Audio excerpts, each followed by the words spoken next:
Now on CoastTV News. High demand, high dollars, big numbers from the state's first weekend of recreational marijuana sales, and we'll tell you just how much revenue Delaware brought in. Major change for Milford Police. We'll tell you why city officials say a salary increase was necessary. This is CoastTV News Midday. Good morning and thank you for joining us. I'm Elisa Weber and welcome to Coast TV News Midday. Our top story this morning, we expect the certification of the unofficial results of the District 20 special election today. According to officials, results are usually certified 2 days post the election in Delaware. It was on Tuesday that Alana Berry became the new representative for the 20th District. This after a razor-thin margin of just 121 votes between Berry and her opponent, Republican Nikki Miller. Big numbers from the first weekend of recreational marijuana sales in the first state. Delaware officials say the state brought in over $903,000 in total sales, including $625,000 from adult use alone.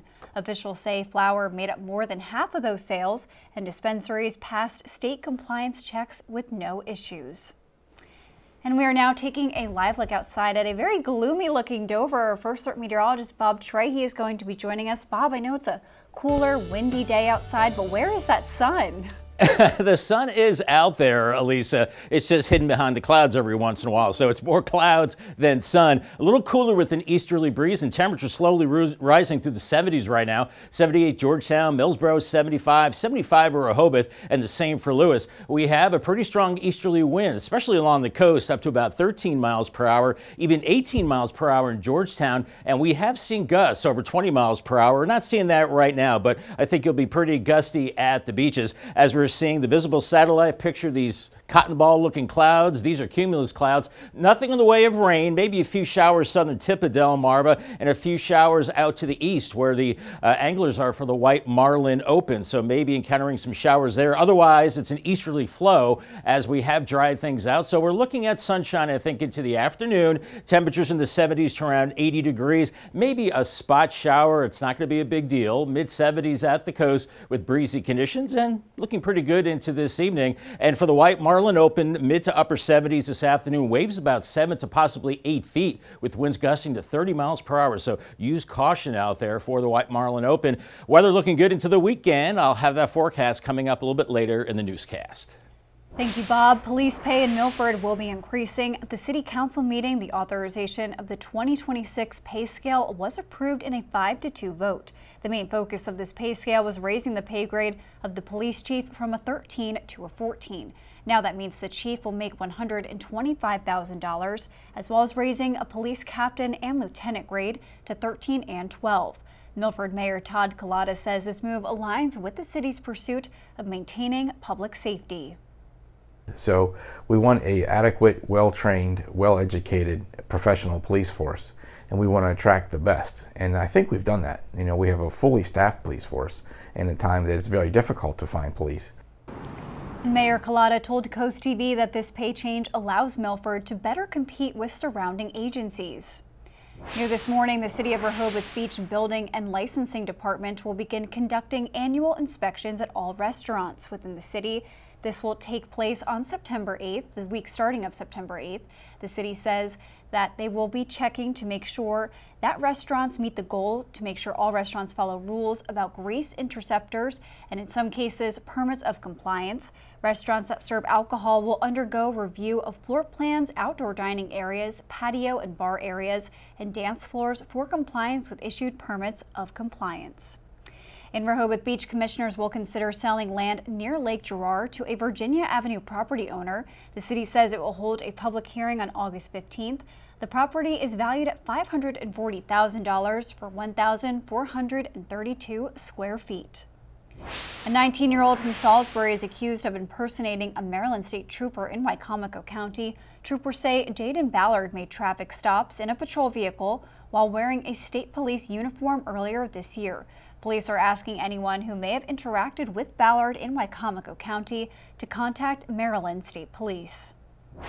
Out-of-county trash is officially banned at the Wicomico County landfill. Late last month, it came out that the Wicomico landfill was on the brink of a crisis because it was filling up too quickly. The county says the issue was commercial haulers picking up trash from other counties and then dumping it in Wicomico. This new legislation makes that illegal and allows the county to impose fines and possibly even ban violators from the landfill altogether. We have to go in the right direction. This legislation is going to help us do that by actually codifying penalty phases for people that are bringing it from outside of the county. As we can see, we've already seen a decrease in traffic. Is that going to be enough to really pull us out of the crisis? You have to hope it's going to be enough. The county executive says she does intend to sign that bill into law. We are still many months away from the Christmas season, but Rehoboth Beach is already on the search for this year's Christmas tree. The city is asking for locals willing to donate the season staple to use as this year's centerpiece. The city would cut down and transport the tree. According to officials, the ideal tree is 25 to 35 feet tall and would be installed the week before Thanksgiving. But the search is especially important as the city has had bad luck the past 2 years with its Christmas trees. Take a look at this video from 2024. High winds blew down the Christmas tree. This was shortly before Thanksgiving, and it was soon put back up. And in 2023, a 40-foot tree snapped in half during installation. All was going smoothly until transport. The tree was lifted off the trailer. The city ended up making the best of a bad situation and just used the upper 2/3 of the tree, which measured at around 25 feet tall. Coming up after the break, a mother's mission to honor fallen son, how one local family is turning grief into a lasting legacy.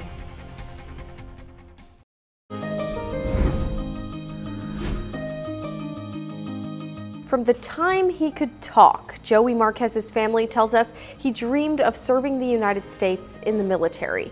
But tragically, 3 years ago, Joey lost his life in a training accident, and ever since then, his family has worked tirelessly to keep his memory alive. And in this week's Coastal Connections, Elisa Weber introduces us to Joey's mother and shows us how we can help honor her son's legacy. And we spent a lot of time down at the beach. Ever since Joey was little, his mother, Kristen, says his lifelong dream was to serve. Ever since he could talk, that's all he ever said. So we just knew that's what he was always going to do. At just 17, Joey enlisted, turning that dream into a reality. Everything he did, he was just a very thoughtful, dedicated, loyal young man, very giving, and nobody was surprised that he wanted to sacrifice to serve our country. While doing practice training in Yakima, Joey was tragically killed during an accident at the age of 19. Ever since his passing, his mother and family have made it their mission to make sure Joey's memory lives on. Since Joey passed away in April 2022, his loved ones have honored his memory by organizing a Memorial 5K, an event they say is especially meaningful because of his deep love for sports. I've been very fortunate and blessed that Joey's been honored in a lot of ways, and he's been memorialized in a lot of ways, which I don't think all the families have. But this is something that I will do until I can't do it anymore. Joey's family is now using the money raised from the race to fund a memorial for him at the Delaware Veterans Memorial Cemetery in Millsboro. The memorial will actually be a Gold Star Families Memorial Monument, honoring not only Joey, but all Gold Star families, which are the immediate family members of U.S. service members who died while serving in the armed forces. Joey's mother says she often comes here to the Kent County Veterans Memorial to stand by the brick that honors her son, which you can see right here. Joey often went by Dims, which his mother says was a nickname given to him at birth. They brought him out to see my mom because she was waiting to see him, and he moved his mouth and she was like, "Oh my goodness, look." And he had these double dimples. He had dimples in his ears, he had dimples on his shoulders, he had dimples in his back. So we just always called him Dimps and Dimples. From hats to dog tags and tattoos, Kristen carries her son with her every day. But the pain of losing him never gets easier. He was just a true hero. I mean, he was just an amazing person. He was just a bright light. Sorry. And he's very missed every day. Right now, Joey's mother says they have about $20,000 left to raise for the monument. And you can help by participating in the PFC Joseph Dimps Marquez Memorial 5K on August 10th in Rehoboth Beach. For Coastal Connections, I'm Elisa Weber.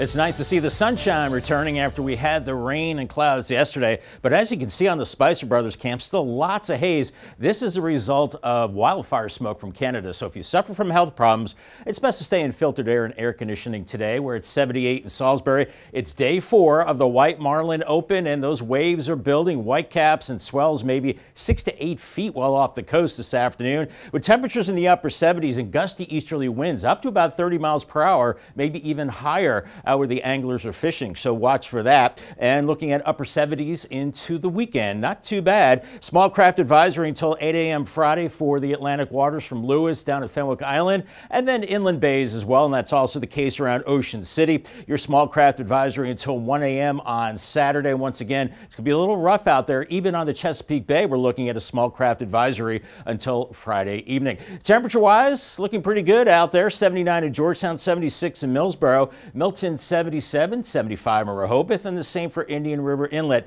Feeling a little cooler than the actual temperatures because of an easterly wind. Right now at around 10 to 20 miles per hour. We have seen gusts over 20 to 25 at the coast. Right now it's calmed down a little bit, but we'll be seeing those breezes really much of the day. As we're seeing some cumulus clouds moving in from east to west on the visible satellite picture, nothing in the way of precipitation. Can't rule out maybe a stray shower later on, but maybe a few showers on the tip of Delmarva. And then also to the east, where the anglers are fishing for the White Marlin Open. A few showers out there. Otherwise, we have high pressure in place to the north, and that's pumping in drier air and that cool flow too. Meanwhile, off the southeast coast, we're watching a weak area of low pressure. It could possibly develop into a tropical system. Right now, not looking like a big chance of that. Only a 30% chance over the next 7 days. And whatever develops, it could become named Erin, and I don't think that's going to happen. Whatever the case, it looks like that system will be staying to our southeast. Here's 1 p.m. on Futurecast. Lower 80s inland, mid 70s at the coast. That's where it will be breezier, and we could see a stray shower sprinkle into the afternoon and evening. No big deal. Overnight clearing skies, and by Friday morning we're into the 60s and 70s, and Friday maybe a little bit more in the way of clouds and still that easterly flow with highs in the 70s and 80s. And then Friday night, heading out for your Friday night festivities, looking pretty dry as winds gusting about 18 to 25 miles per hour as we go through today and tonight, and still pretty breezy easterly winds as we go into Saturday. We're still dealing with that wildfire smoke, especially as we go into tonight. But then as we go into Friday, it looks like that will start to thin out and become less of a problem. Our muggy meter, we're in the humid to muggy range at times, in the comfortable range too. And as I mentioned, a good looking weekend as that system tracks to our south and east. We'll see an east-northeast breeze. It'll be breezy, but it'll be a dry weekend. And we're looking at conditions that'll be nice. We're watching the coast for that high rip current risk as low pressure is moving offshore. 80 in Harrington today, 79 at Georgetown and Millsboro, 81 in Cambridge and Vienna, and 80 in Prince Ascend, 79 in Chincoteague. Paul Davis 7-day forecast, hovering in the upper 70s, low 80s into Saturday. Weekend looking good, mostly sunny Sunday, 83, and then warm and muggy into next week, even hot by Wednesday, partly cloudy and 90 degrees. Stay tuned. We'll be right back. Day 4 of the White Marlin Open is underway. There is an estimated $7.3 million in prize money this year, and we are now going to take a look at the leaderboard sponsored by Ruby Marine. Starting in the White Marlin category, Bill Fisher of Ocean City just brought in a 72-pound White Marlin. Looking at the Blue Marlin category, a massive 929.5-pounder is still on top. It was brought in by boat Barbara B. In the tuna category, Mama C brought in a 95-pounder. In second, No Limit with a 92.5-pound catch. And in third, Don't Ask with a 61-pound fish. And Barbara B is on the leaderboard again, but this time in the dolphin category with a catch of 32.5 pounds. In second is Rochambeau with a 27-pound catch, and Sweet Freedom with a 26.5-pound catch. At this time, there are no qualifying fish for the wahoo or swordfish categories. White Marlin Open leaderboard coverage is sponsored by RudyMarine.com, where family boating begins. Cape Henlopen State Park could be in for some big changes, from trail upgrades to pier repairs and even a new bathhouse. This according to the August report from the Delaware State Parks. Design work is nearly complete for a new path connecting the bathhouse parking lot to the Point Comfort Station. Gordon's Pond Trail is facing erosion concerns from flooding and overwash. Engineers are looking at raising or reinforcing the trail in key areas. That design is 90% finished. Sections of the wooden fishing pier are off limits due to damage. Officials are considering whether to replace or repair. Coming up tonight on DSN, your game of the night at 7:30, it's Zap skimboarding. Then you can catch the final score at 10:30. We're seeing a mix of sun and clouds in Cambridge right now, 79 degrees, 70s to around 80 a little bit later. Breezy and cool conditions with sunshine into tomorrow. And right now the weekend is looking pretty good. Congratulations to Jerry Geyer from Ellendale. He is the new proud owner of an umbrella from Paul Davis and Coast TV.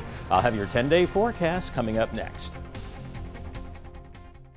We'll see a mix of clouds and sun this afternoon. On the cool side, temperatures in the 70s to near 80, but feeling cooler with that strong easterly breeze. Call the Coast TV First Alert weather phone, sponsored by the law offices of Brockstead, Mandalis, Federico. Nice weather headed into the weekend. Saturday, 81, 83 on Sunday, and then warm and muggy and even hot. 90s beginning Wednesday and continuing into Friday and staying dry. Thank you, Bob, and thank you for joining us here for Coast TV News Midday. And for more news and local weather, download our Coast TV News app. Don't forget to join us for Coast TV News at 5 later this afternoon. Have a great day.